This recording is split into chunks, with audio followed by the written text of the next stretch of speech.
Et bonjour à tous. Voilà, bah écoutez, on se retrouve une nouvelle fois à bord de Saori et on va partir dans le Pertuis d'Antioche, nouvelle navigation. On part en milieu d'après-midi et on risque d'arriver de nuit puisqu'on doit attendre la marée. On part à marée descendante et on va revenir à marée montante. Donc du coup, on va être dehors en attendant que l'eau revienne. On a un très faible coef, donc on a 32 coef, ce qui est très faible. Donc du coup, qu'est-ce que ça veut dire? Ça veut dire qu'on a beaucoup d'eau à marée basse, mais toujours pas assez pour rentrer. Donc l'eau va remonter très petit à petit, jusqu'à nous emmener en début de la nuit, et c'est là où on fera une arrivée de nuit dans le port du Douai. Voilà, donc au niveau de la navigation, même si on fait une petite navigation, toujours préparer votre vent, les vagues, d'abord le vent, vous regardez la direction du vent, la force des rafales. Après vous prenez votre hauteur d'eau, toujours comme d'habitude, comme je vous ai montré maintes et maintes fois. Hauteur d'eau, les vagues, la hauteur des vagues, la période des vagues, le sens des vagues, tout ça pour pouvoir avoir une idée précise lorsque vous allez rentrer de nuit exactement des conditions que vous allez avoir pour votre arrivée. Voilà, allez, on est parti directement, on va allumer le moteur et on va appareiller de ce pas.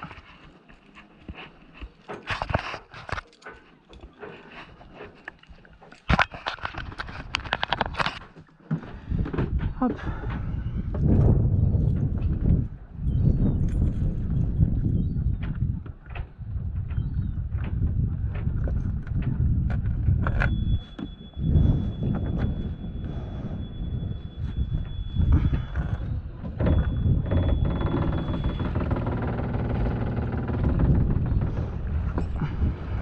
On va se faire de la place pour l'appareillage, hop, parce qu'on va en avoir besoin. Ça, on n'a pas besoin.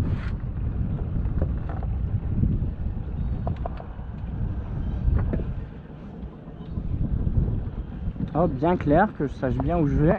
Donc toujours mon embelle qui est ici. Ma pointe avant, on va aller gentiment voir comment le bateau se comporte. La pointe appuyée, parce que normalement il est poussé par le vent, donc pas de souci là-dessus. Hop. Hop, donc on va aller voir en enlevant la première haussière ce que ça donne au niveau du comportement du bateau, qui est toujours appuyé en 3 appuis. On a le nez du bateau, l'embelle et la pointe arrière.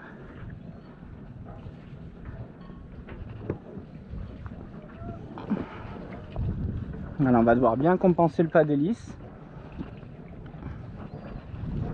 Hop, on se précipite pas.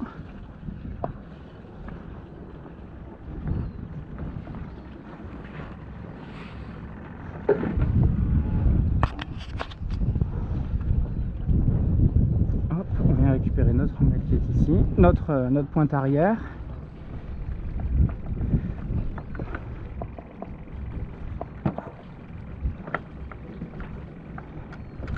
Ici, prêt à récupérer. Hop.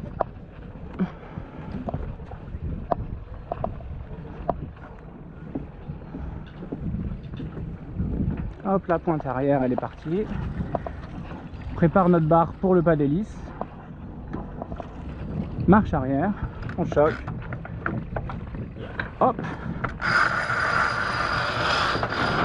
Et on récupère. Là, il y a le pas d'hélice qui est en train de faire tourner le nez du bateau, donc du coup on compense. Voilà, je compense à la barre pour faire sortir le bateau le plus droit possible. Impeccable. Voilà. Maintenant on va partir. Dès que l'étrave est passée, on prend bien le temps que l'étrave passe, parce qu'on a 2 gros bateaux. On a largement le temps. Neutre, pour pas faire travailler l'inverseur, toujours un très important. Barre droite. Hop. On remet le bateau bien droit pour pouvoir faire notre belle manœuvre en pensant au pas d'hélice qui va nous déporter sur la droite, ainsi que le vent qui vient toujours comme ça, d'accord? Donc je mets ma barre bien droite pour être vite manœuvrant. Voilà, et là dès que je suis manœuvrant, je vais venir travailler pour mettre le bateau bien dans l'axe parallèle à la sortie, en anticipant bien. Une fois que le bateau est lancé, il n'y a plus de pas d'hélice, hein. C'est surtout sur les les premiers mètres. Après c'est très vite compensé par un petit mouvement de barre. On voit qu'il y a un pêcheur au loin, on voit qu'il n'y a pas de mât qui bouge forcément, donc ça a l'air plutôt calme.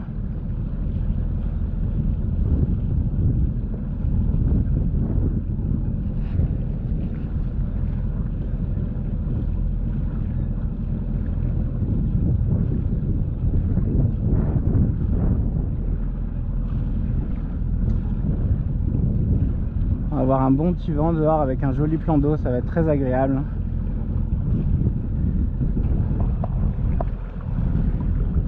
Voilà, toujours vitesse réduite dans le port, ça sert à rien d'aller très vite.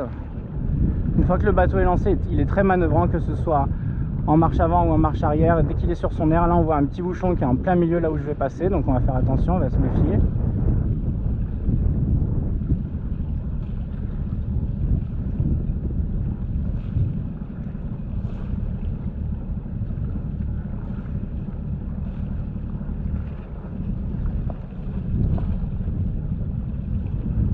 Un petit bateau qui rentre pile au bon moment.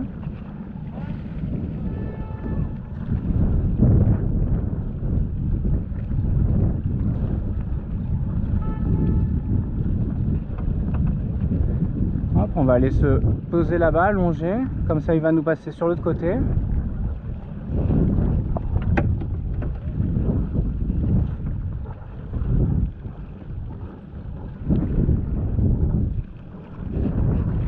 On essaie d'avoir de l'espace, de la marge de manœuvre.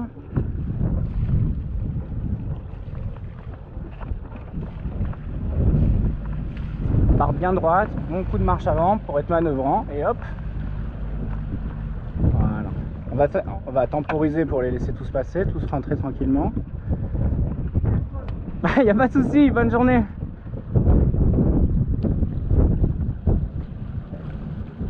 Voilà, le bouchon est toujours à droite.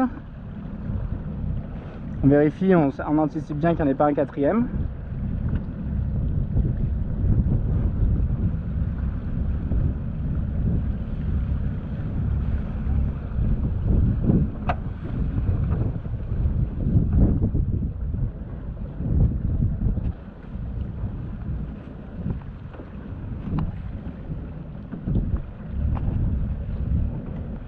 Voilà, il est là le quatrième.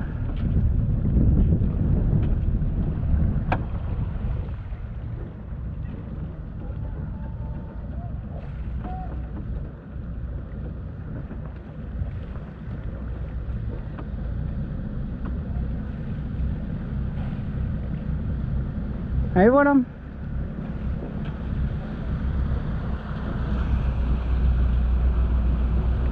Fort Boyard droit devant, la mer s'offre à nous, on fait très attention qu'il y a très peu d'eau ici.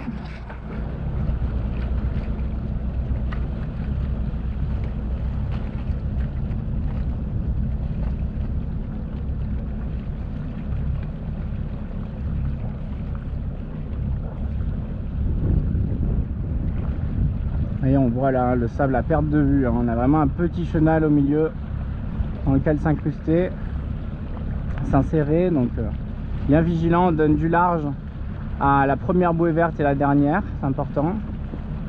Et après on garde bien son cap parce que ça reste plat pendant encore bien longtemps, pas trop se rapprocher du nord dès que vous sortez, pas trop viser l'île de Ré direct. La Rochelle encore ça va à peu près, mais après si vous visez l'île de Ré, il y a des endroits où les bancs de sable remontent un peu plus haut.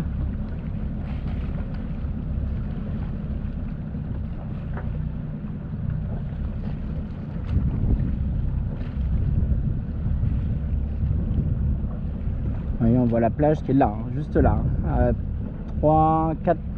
4-5 longueurs de bateau.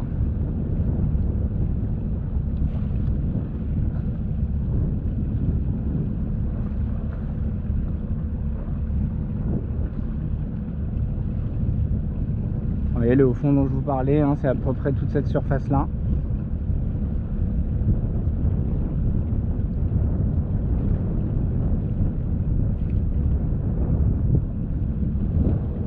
Ouais, une sortie qui est quand même qui peut être délicate et du coup qui est quand même assez simple durant la période estivale et qui apparemment devient très compliquée. Je vais un petit peu plus me renseigner pour durant la vidéo de présentation du chenal.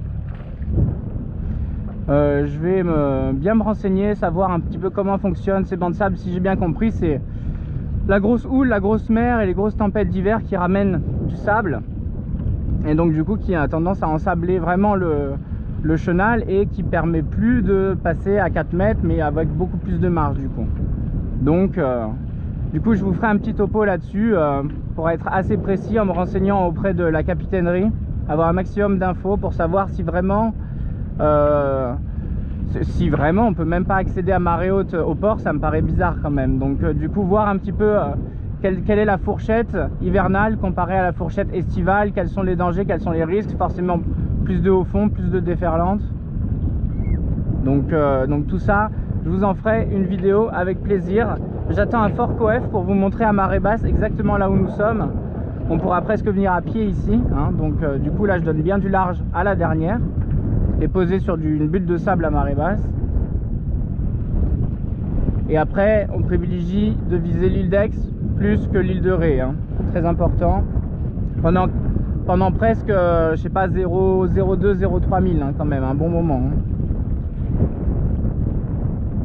Voilà, pour rentrer c'est pareil, vous avez l'île d'Aix dans la jupe arrière et c'est assez simple pour trouver l'axe du chenal du coup. Voilà, bah écoutez, j'espère que cette petite sortie vous a plu. Tout en douceur, vous voyez, il y avait un petit peu de trafic mais ça s'est plutôt bien passé. Il faut être toujours bien manœuvrant. La priorité pour être manœuvrant avec votre bateau, c'est que quand vous passez soit de marche arrière à marche avant, soit de marche avant à marche arrière, toujours faire une petite pause, un petit temps mort et bien la barre droite, bien rigide, bien droite, bien en main, pour être très vite, en quelques secondes, devenir manœuvrant à nouveau, retrouver la manœuvrabilité du bateau très facilement. Alors que si vous le forcez avec une barre qui est déjà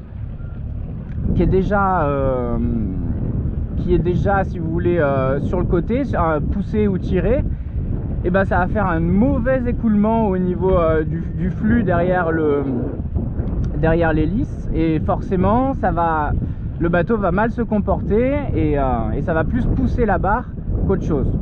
Donc du coup c'est toujours très important d'être très délicat et de donner ces 2 secondes de temps mort pendant que vous êtes en train d'inverser de marche avant à marche arrière. C'est ces petites 2 secondes là qui vont faire toute la différence dès que vous voulez être manœuvrant à nouveau et que vous voulez faire soit un demi-tour, soit une manœuvre d'urgence, etc. Si vous négligez ces 2 secondes là, votre bateau va être pris par les éléments et il va devenir incontrôlable. Alors que si vous respectez ces 2 petites secondes là à bien faire votre manœuvre, et ben là direct après vous allez pouvoir faire ce que vous voulez avec votre bateau, et c'est ça qui est primordial durant les manœuvres de port, que ce soit même par beau temps comme vous voyez avec un petit peu de trafic, ou justement quand c'est plus compliqué de nuit avec du vent, etc. Voilà, je vous souhaite à tous une bonne fin de vidéo, et puis on se retrouve plus tard pour une prochaine vidéo. On va voir un petit peu ce qu'on va faire, on va mettre les voiles et je suis sûr que ça va être très intéressant. À bientôt, bye bye.